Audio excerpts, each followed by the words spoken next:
नमस्कार दोस्तों, स्वागत है आप सभी का एक बार फिर से। दोस्तों, इस वीडियो में हम आपको दिन भर की स्पेस और डिफेंस खबरों से अवगत कराते हैं, तो चलिए एक एक करके जान लेते हैं। दोस्तों, यहाँ पे अगर सबसे पहली डिफेंस अपडेट की बात करते हैं तो वो आ रही है भारतीय नौसेना को लेकर। आपको बता दें कि मझगांव डॉक शिपयार्ड लिमिटेड यानी कि MDL ने अपने प्रोजेक्ट 17A में एक मील का पत्थर हासिल कर लिया है। उन्होंने 4 में से 3 उन्नत स्टील्थ फ्रिगेट्स को बना दिया है। Garden rich ship builder and engineering limited project 17A के तहत 3 एडवांस स्टील्थ फ्रिगेट्स पर काम कर रही है। आपको बता दें कि P-17A शिप्स जिन्हें बनाया गया है वो फ्रंटलाइन वॉरशिप से टेक्नोलॉजी के रूप में काफी आगे हैं। आपको बता दें कि इनमें modern technology of integrated construction यानी कि IC मेथोडोलॉजी पर काम किया गया है, और जिसमें जो ब्लॉक्स होते हैं वो प्री आउटफिटेड होते हैं पाइप्स के साथ, जो कि वॉरशिप के निर्माण कार्य को कम समय में पूरा करने में मदद करते हैं। P-17A फॉलोन है worship Shivalik class stealth frigate का। इसके अलावा 4 फ्रिगेट्स को मझगांव डॉक लिमिटेड में बनाया जाएगा और 3 को garden rich ship builders and engineering के द्वारा कोलकाता में बनाया जाएगा। आपको बता दें कि INS नीलगिरी को 2022 में लॉन्च किया जाएगा और 2023 में भारतीय नौसेना में अगले 2 जहाजों को 2024 और 2025 में शामिल कर लिया जाएगा। दोस्तों, P-17A फ्रिगेट आधुनिक गाइडेड मिसाइल फ्रिगेट है। इसमें से प्रत्येक जहाज 139 यानी कि 149 मीटर लंबा है, जिसमें लगभग 6,670 टन का डिस्प्लेसमेंट है और यह 28 समुद्री मील की गति से चल सकता है। यानी कि स्टील्थ फ्रिगेट्स पर जो महत्वपूर्ण प्रणालियां हैं उनको इंटीग्रेटेड कर दिया गया है और अब इनके ट्रायल्स होंगे। इसके बाद इसे ऑपरेशनली रूप से भारतीय नौसेना में 2022 से लेकर 2025 तक इन स्टील्थ फ्रिगेट्स को इंडियन नेवी में शामिल कर दिया जाएगा। अगली खबर की बात करते हैं तो दोस्तों वो LOC को लेकर आ रही है। दरअसल पाकिस्तान की करतूतों की वजह से भारतीय सेना को कई बार नुकसान उठाना पड़ जाता है। जम्मू डिवीजन के राजौरी जिले के नौशेरा सेक्टर में LOC के पास एक विस्फोट हुआ, जिसमें एक मेजर सहित 2 भारतीय जवान घायल हो गए। आपको बता दें कि नियंत्रण रेखा के पास एक अनजाने में बारूदी सुरंग के फट जाने से तीनों जवान घायल हो गए हैं। वे रक्षा क्षेत्र में गश्त पर थे। घायलों का इलाज उधमपुर के कमांड अस्पताल में चल रहा है। अधिकारियों ने बताया कि आमतौर पर बारूदी सुरंगें जो हल्के वजन की होती है वो मानसून के दौरान बह जाती हैं और गश्त ड्यूटी पर सुरक्षा कर्मियों के लिए खतरा बन जाती है।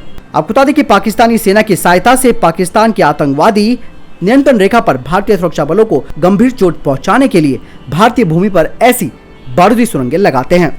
दोस्तों, यहाँ पे अगली खबर की बात करते हैं तो वो चीन को लेकर आ रही है।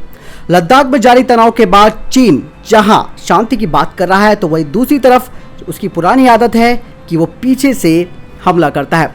ऐसे में उसकी एक और करतूत सामने आई है। चीनी सेना भारत के साथ इन दिनों अपने बढ़ते हुए तनाव के बीच तिब्बत में बड़े पैमाने पर युद्ध अभ्यास कर रही है। साथ ही आपको बता दें कि चीनी सेना ने एलिट कमांडो टीम ने आर्म पैराशूट ड्रिल में हिस्सा लिया।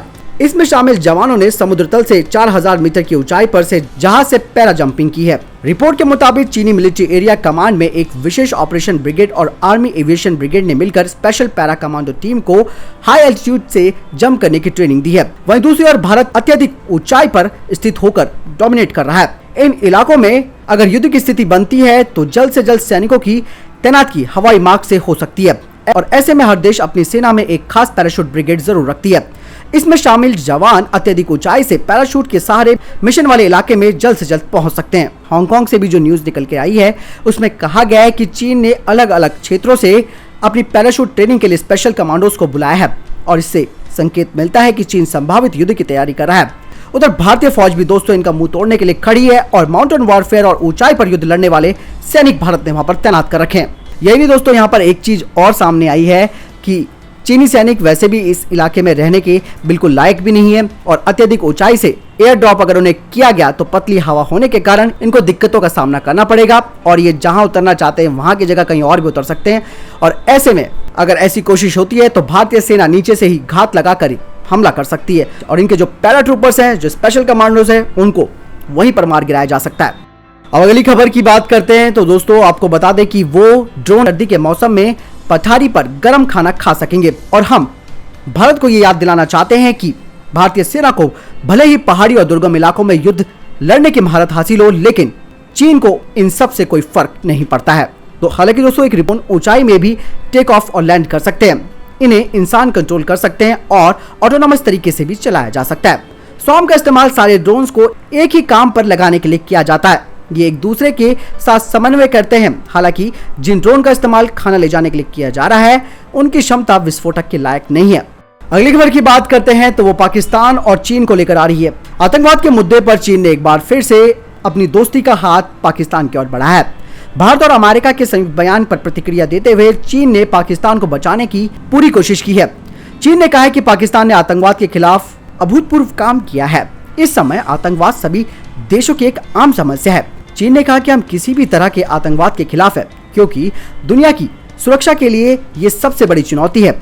हम किसी एक देश को आतंकवाद के लिए जिम्मेदार नहीं ठहरा सकते हैं। आतंकवाद और कोरोना मानव जाति के दुश्मन है और हमें लगता है कि पाकिस्तान अमेरिका का दुश्मन नहीं है। दोस्तों यहाँ पे अगली खबर की बात करते हैं तो वो आ रही है स्पेस एसेट्स को लेकर, जिसके बारे में पूर्व इसरो के चीफ ने कई महत्वपूर्ण बातों पर ध्यान केंद्रित करने के लिए कहा है। आपको बता दें कि अंतरिक्ष वैज्ञानिक जी माधवन नायर ने कहा कि भारत को अपनी अंतरिक्ष एसेट्स को बढ़ाना होगा और बदलते समय के साथ तालमेल बनाए रखने के लिए इस क्षेत्र में कवरेज बढ़ानी होगी। उन्होंने कहा कि सुरक्षा से संबंधित गतिविधियों के लगभग सभी क्षेत्रों में, यानी कि अंतरिक्ष, earth observation, communication and electronic intelligence और अन्य चीजों के बीच ये काफी महत्वपूर्ण भूमिका भी निभाते हैं। साथ ही उन्होंने कहा कि चीन radar imaging satellites, earth observation satellites और कम्युनिकेशन सैटेलाइट्स की उसकी संख्या काफी गुना बढ़ गई है, ताकि वो लगातार विश्व की कवरेज कर सके। साथ ही इसरो के पूर्व अध्यक्ष ने कहा कि वैश्विक कवरेज को अगर भारत छोड़ भी दे तो कम से कम सीमा के पार भारत के पास निरंतर कवरेज की योजना होनी चाहिए। उन्होंने कहा कि भारत ने विभिन्न क्षेत्रों में उपग्रहों को लॉन्च करके अपने क्षमता का भी प्रदर्शन किया है। आगे उन्होंने कहा कि आने वाले समय में, यानी कि भविष्य के जो युद्ध है उसमें अंतरिक्ष बहुत महत्वपूर्ण भूमिका निभाने वाला है, क्योंकि सारी चीजें सैटेलाइट से ही कम्युनिकेट होती हैं, चाहे वो ड्रोन हो, चाहे विमान हो, चाहे जहाज हो। अगर अंतरिक्ष टेक्नोलॉजी की बात करें तो इस लिहाज से भारत चीन के साथ बराबरी पर है। मानव अंतरिक्ष उड़ान के क्षेत्र को छोड़कर साथ ही उसमें भी गगनयान का उल्लेख उन्होंने किया कि हम भी गगनयान यानी कि मानव युक्त मिशन पर भी काम कर रहे हैं। ऐसे में भारत चीन को भी यहाँ पर टक्कर दे सकता है। उनका ये भी कहना है कि चीन का बजट भारतीय अंतरिक्ष बजट से लगभग 5 गुना अधिक है। चीन अपने नागरिक और रक्षा आवश्यकताओं के बारे में एकीकृत दृष्टिकोण रखता है। आपको बता दें कि नायर जब इसरो के प्रमुख थे तो उनके कार्यकाल में 25 सफल मिशन उन्होंने पूरे किए थे। यानी कि दोस्तों बहुत सही बात उन्होंने बोली है। अंतरिक्ष में एसेट्स बढ़ाने का मतलब ये है कि भारत को 24 घंटे 7 दिन हर मौसम में लगातार डेटा मिलता रहे, और ऐसे में हमें maximum satellites, earth observation satellites खास करके और कम्युनिकेशन सैटेलाइट्स, उन सबको लॉन्च करना होगा, और जिससे भारत की एक भारी मात्रा में अंतरिक्ष में मौजूदगी हो सके और लगातार एक कवरेज मिल सके। दोस्तों इस वीडियो के संबंध में अगर आपका कोई प्रश्न है या आपका कोई जवाब है, आप जरूर मुझे कमेंट बॉक्स पर लिखकर पूछ सकते हैं। साथ ही इस वीडियो को लाइक करना ना भूलिए और चैनल को सब्सक्राइब करना ना भूलिएगा। धन्यवाद। जय हिंद, जय भारत।